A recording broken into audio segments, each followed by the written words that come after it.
สบายดีค่ะพระเจ้าซื้อนางไอวิไลสุขจะมาแก้เวียกวันเกี่ยวกับปีศาจแสงเลขค่ะคำถามที่เพิ่นให้มามีอยู่ว่าข้อที่3จงคิดไล่ความยาวของเงาหุบจ่วยของด้วยโรคที่ทึกตาเวนยังไซเส้นฟ้ากลางของมันเกือบเท่าด้อยเก่าเทือของเส้นฟ้าศูนย์กลางของด้วยโร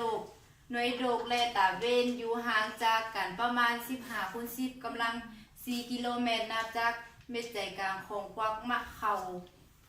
อันนี้เป็นดวงตาเวนเนาะนี่เป็นน้อยโดกอันนี้เป็นเส้นรัศมีของตาเวนนี่เป็นเส้นรัศมีของน้อยโดกฉะนั้นแสงตาเวนจะยังใช้น้อยโดกเกิดให้มีเงาเป็นหุบจ่วยซึ่งจะเป็นจุดโอสิ่งที่เฮาฮู้เนาะ AA คีย์เท่ากับ900เทื่อของ BB คีย์ซึ่งจะเป็นไหลจากหน่วยโรคที่ทึกตาเวนยังใส่เส้นฟ้ากลาง AV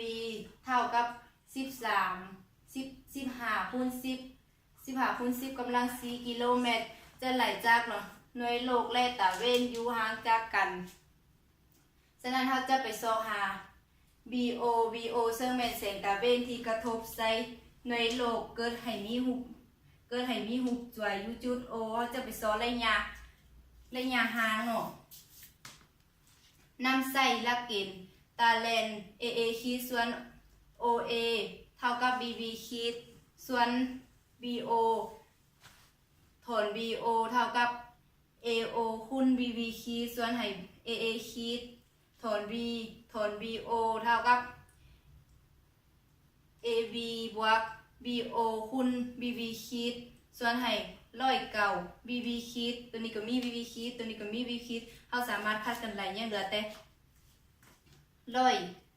109 BO เท่ากับ AV บวก BO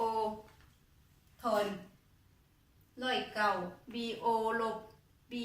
BO เท่ากับ AV ลบตัวนี้จะไหลมาจากการย้ายบวกตัวนี้ซึ่งย้ายมาจะไหลเป็นลบเนาะถอน109 BO ลบ BO เท่ากับ AV ถอนมาจะไหล108 BO เท่ากับ AV BO เท่ากับ AV ส่วน108เท่ากับ15 คูณ 10กำลัง4ส่วน108เท่ากับ 0.13 คูณ 10กำลัง4 BO เท่ากับ13 คูณ 10กำลัง2เท่ากับ 1,300 กิโลเมตร